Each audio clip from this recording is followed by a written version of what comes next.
भारत में गणतंत्र दिवस परेड में भाग लेने वाले पहले प्रथम अमेरिकी राष्ट्रपति कौन है?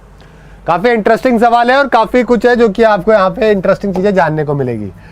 देखो यहाँ पे एक बात बताता हूँ आपको, बड़ी इंटरेस्टिंग बात है। अभी तक है ना यूएस के दोस्तों 45 प्रेसिडेंट बन चुके हैं। ट्रंप जो है ना वो 45 प्रेसिडेंट है, लेकिन भारत के अंदर कितने आ चुके हैं? भारत के अंदर जो 45 में से मात्र 6 ऐसे प्रेसिडेंट है जो कि भारत में आज तक आए हैं। समझ गए? सबसे पहले दोस्तों भारत में आए हैं, गणतंत्र दिवस की बात नहीं कर रहा हूं, भारत में आने की बात कर रहा हूं। सबसे पहले डीडी जो है ड्वेन डी ईसनहोवर, ये पहले राष्ट्रपति थे जो कि भारत आए थे। उसके बाद में निक्सन आए, फिर जिमी कार्टर आए, है ना। चौथे नंबर पे बिल क्लिंटन आए जो कि किसके ऊपर आए थे? गणतंत्र दिवस के ऊपर आए थे। तो आपका आंसर यहाँ पे क्या हो जाता है? बिल क्लिंटन आपका यहाँ पे बिल्कुल सही आंसर हो जाता है। चलो ठीक है, ये बात तो समझ आ गई। तो 4 तो ये हो गए। 5वें आपको मालूम है बिल क्लिंटन के बाद आए थे जॉर्ज बुश और उसके बाद में ओबामा। समझ गए? तो ये 6 टोटल प्रेसिडेंट है यूएस के जो कि आज तक भारत आए हैं। ट्रंप अभी तक भारत नहीं आए हैं और मेरे को लगता नहीं आएंगे। अगले साल वैसे भी इलेक्शन है, उसके बाद ही जाने वाले हैं। उसके बाद भारत आते रहे, भारत को उससे कोई लेना भी नहीं है। ठीक है, तो अब तक ये 6 आपको नाम ध्यान रखने हैं। गणतंत्र दिवस पर आने वाले कौन थे? Bill Clinton. ध्यान रखिएगा, ये महत्वपूर्ण बात है। 45 में से मात्र 6। समझिए? चलिए आगे देखते हैं अगला सवाल। पपीते का पीला रंग किसकी उपस्थिति के कारण होता है? जल्दी बताइए भाई, पपीते का जो पीला कलर होता है वो किसके वजह से होता है?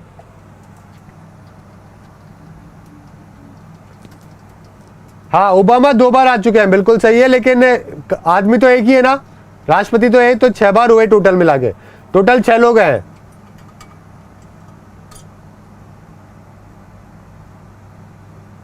सबने डी आंसर दे दिया। कंचन बिल्कुल सही बोल रही है। चलिए यहाँ पे जो आंसर होगा दोस्तों वो क्या होगा? कैरोटीन आपका बिल्कुल सही आंसर होगा। इसकी प्रेजेंस की वजह से जो है क्या होता है? येलो कलर हो जाता है पपाया का। अगला सवाल है 1857 के विद्रोह में अधिकतम सैनिकों की संख्या, ठीक है, सबसे ज्यादा कहां पर थी? कितनी थी? नहीं, कहां थी? सबसे ज्यादा संख्या जो है ना वो कहां पर थी? जल्दी से बताइए। 1857 का विरोध आपको मालूम ही है।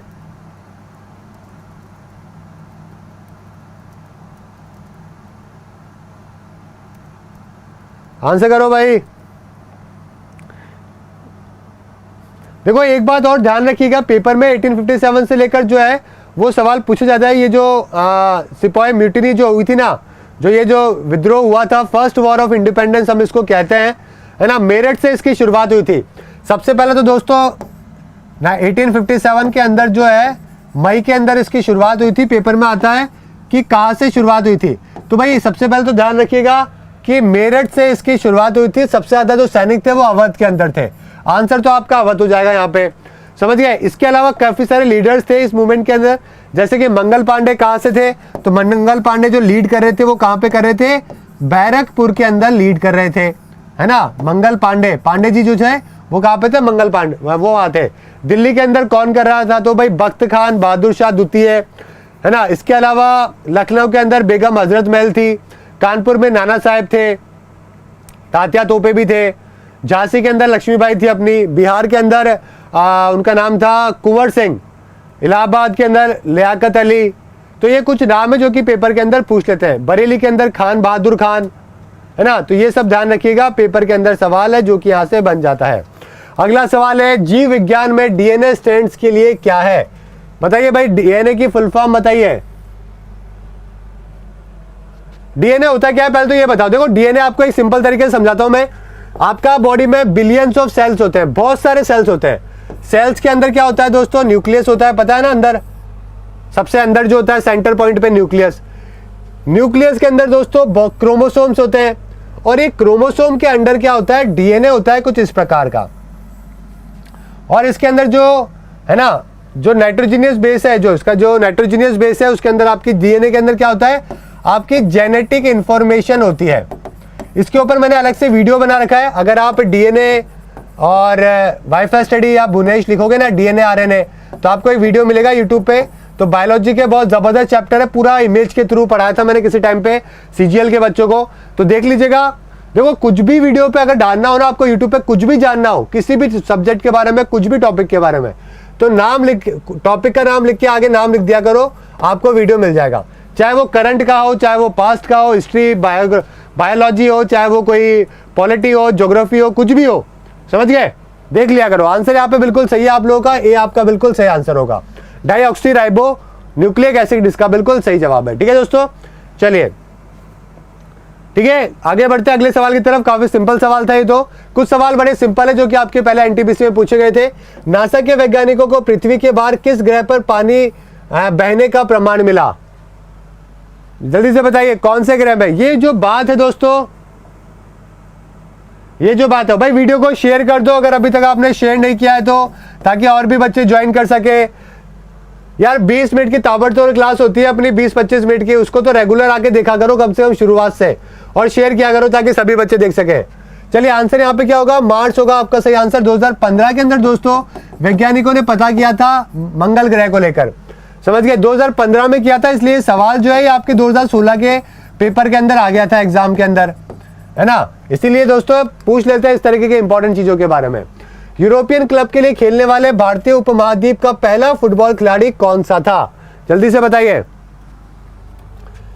ये जो बात है दोस्तों बहुत ही पुरानी बात है, ये बात है 1930 के आसपास के जमाने की बात है, जब भारतीय कोलकाता के एक प्लेयर थे दोस्तों, नंगे पांव खेला करते थे, मोहम्मडन एससी टीम को 5 बार उन्होंने कलकत्ता फुटबॉल लीग के अंदर जिताया था। और इंग्लैंड का यूरोप का क्लब हुआ करता था सेल्टिक नाम से, क्लब का नाम था सेल्टिक एफसी, ये क्लब का नाम था, समझ गए। इस क्लब की तरफ से जो है वो खेले थे ये, और बाउचिंग बूटिया, छेत्री, ये सब तो बहुत बाद में आए यार, ये सब तो बहुत बाद में आए। ब्रिटिशर्स के टाइम पे फुटबॉल खेला करते थे, इनका नाम था मोहम्मद सलीम। मोहम्मद सलीम दोस्तों बहुत ही जबरदस्त प्लेयर माने जाते हैं, आज़ादी से पहले खेला करते थे, और इनको बुलाया गया था यूरोपियन क्लब के अंदर, है ना, ईस्ट बंगाल क्लब से खेला करते थे, और 1936 के अंदर जो है ये सेल्टिक क्लब से जुड़े थे, आज़ादी से बहुत पहले।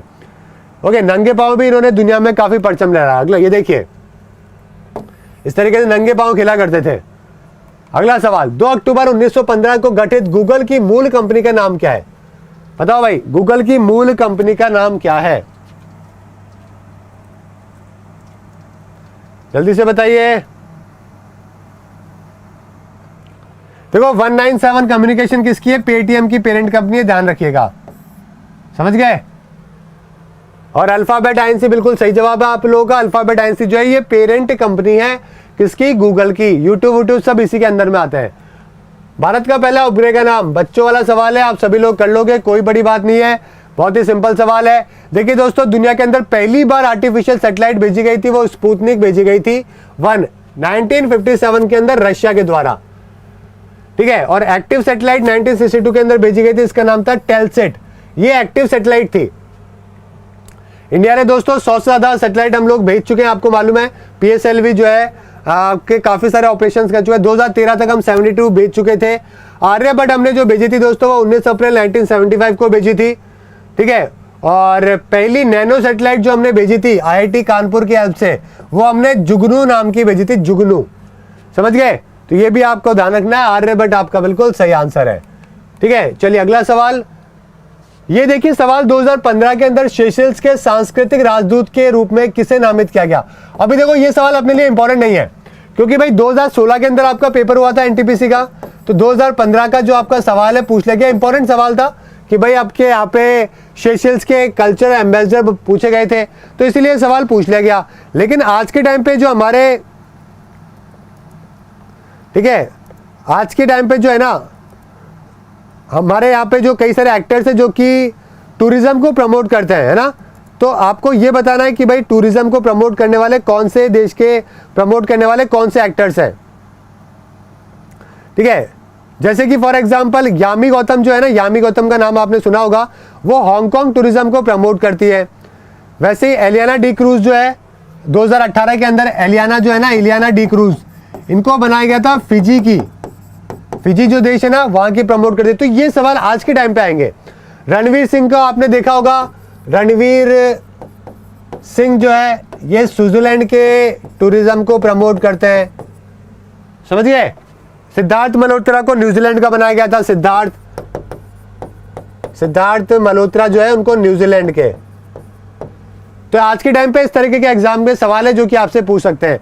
परिणीति चोपड़ा को ऑस्ट्रेलिया के बनाया गया था, ऑस्ट्रेलिया का बनाया गया था, तो ये आपके लिए एग्जाम में इंपॉर्टेंट है। ये सवाल है जो कि आपके लिए पेपर में पूछा जा सकता है। चलिए आगे बात करते हैं। अमिताभ बच्चन और ये सब तो गुजरात का करते हैं।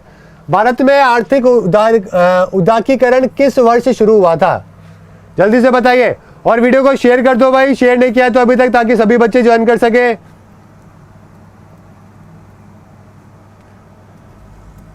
ठीक है, जल्दी से बताओ।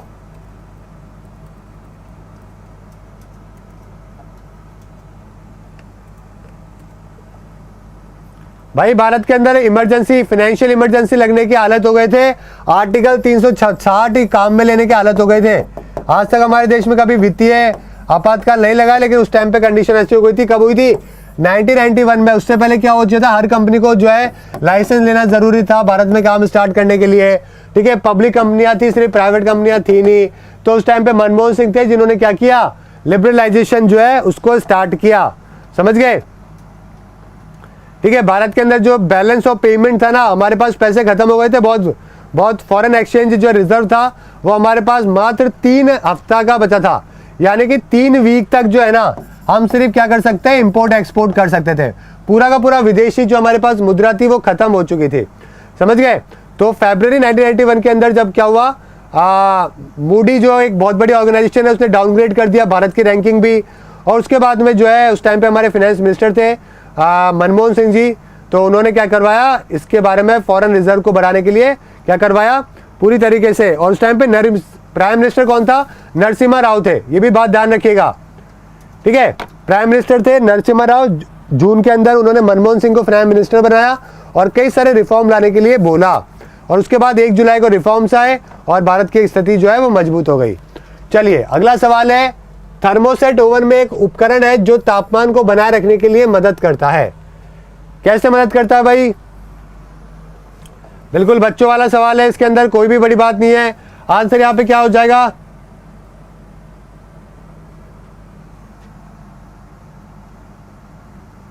ठीक है, जल्दी से बताइए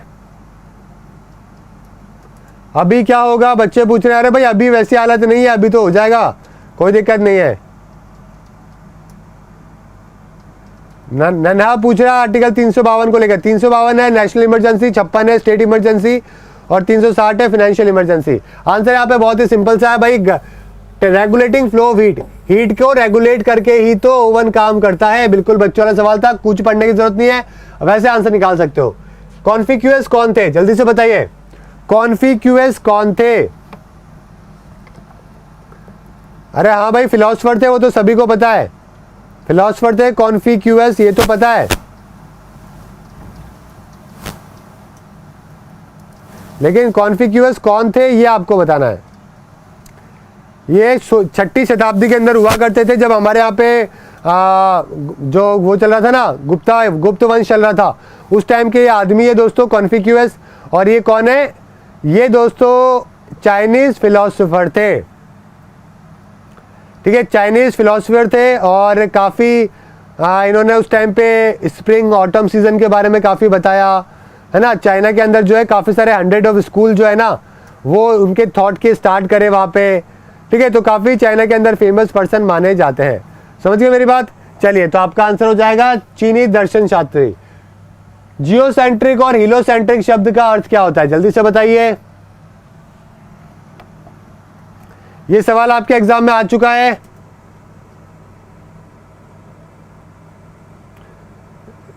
धनेश्वर बोल रहे हैं नाम से तो अमेरिकन लग रहा है। अरे भाई नाम पे मत जाया करो, पढ़ा है तो आंसर लगाओ, नहीं पढ़ा तो भाई स्किप कर दिया करो, कोई टेंशन नहीं है। पता लग गया ना, आज कभी गलती नहीं करोगे आगे से। लेकिन तुक्के मत मारा करो यार, ये बड़ी गलत हैबिट है। देखो, जियोसेंट्रिक का मतलब क्या होता है कि अपने पृथ्वी का केंद्रित। हीलियोसेंट्रिक का मतलब होता है सूर्य केंद्रित। तो आपका आंसर क्या हो जाएगा? ए आपका सही आंसर हो जाएगा। समझ गए? दिमित्री मेंडेलेव ने क्या बनाया? जल्दी से बताइए। दिमित्री ने क्या बनाया था? कहां के थे? नाम से तो पता लग रहा है ये रशियन है। रशियन है, नाम से पता लग रहा है। रशियन केमिस्ट थे, इन्वेंटर थे। जन्म हुआ था इनका कोई मतलब 1907 में इनकी डेथ हुई थी, तो मान लो कोई 1820 या 1830 के आसपास पैदा हुए होंगे। 1907 के अंदर जो है इनकी डेथ हुई थी पीटर्सबर्ग के अंदर। चलिए, पीरियोडिक टेबल दोस्तों है, पीरियोडिक लॉ जो है वो इनके द्वारा ही बनाया गया था, है ना। कैसे दोस्तों एलिमेंट के सेम प्रॉपर्टी वाले को सेम जगह पे रखना है, ये सब जो है दोस्तों पीरियोडिक टेबल जो होता है, आवर्त सारणी होती है, इनके द्वारा ही बनाई गई थी। समझ गए मेरी बात, ध्यान रखिएगा, पेपर के लिए महत्वपूर्ण है। 2019 को जो है वो पीरियोडिक टेबल का साल भी माना गया है यूएन के द्वारा, क्योंकि जो है, ठीक है, तो ये भी बात ध्यान रखिएगा, ठीक है, तो ये भी बात ध्यान रखिएगा, पेपर के लिए महत्वपूर्ण है। चलिए आगे बढ़े दोस्तों, अगला सवाल देखते हैं। जुलाई 1905 में बंगाल के विभाजन का आदेश किसने दिया था? डिवाइड एंड रूल, फूट डालो राजनीति करो, फूट डालो और रूल करो। ये जो पहली बार आया था ना, ये 1905 में आया था, क्योंकि उस टाइम पे समझ में आ गई थी दोस्तों ब्रिटिशर्स को कि भाई ये जो हिंदू मुस्लिम की यूनिटी है ना, इसको तोड़ना बहुत जरूरी है। तोड़ने के लिए क्या कर दो, बंगाल जो पूरा एक बहुत बड़ा एरिया हुआ करता था, उसको दो पार्ट में डिवाइड कर दो, हिंदू का अलग कर दो, मुस्लिम का अलग कर दो। बांग्लादेश वाला पार्ट है वो मुस्लिम डोमिनेट कर दिया गया, बंगाल वाला हिंदू डोमिनेट कर दिया गया, आपस में लड़ा दिया गया, ताकि क्या कर सके, इंडिपेंडेंस मूवमेंट आगे ना बढ़ सके। और आज तक जो है वो समस्या चल रही है, वरना किसी जमाने में कोई फर्क नहीं पड़ता था कौन किससे बिलोंग करता है, ठीक है। लॉर्ड कर्जन वो आदमी था जिसने इसके बारे में ये जो काम है किया था। इसने ब्रिटिशर्स को बोला कि भाई बंगाल बहुत बड़ा एरिया है, एडमिनिस्ट्रेशन करना बड़ा मुश्किल है, तो हम इसको दो पार्ट में डिवाइड करें, ऐसे बोल के करवा दिया, ठीक है। और रविंद्रनाथ टैगोर जो है वो, उन्होंने इस एकमात्र मूवमेंट जो कि उन्होंने पार्टिसिपेट किया वो यही वाला मूवमेंट था। ध्यान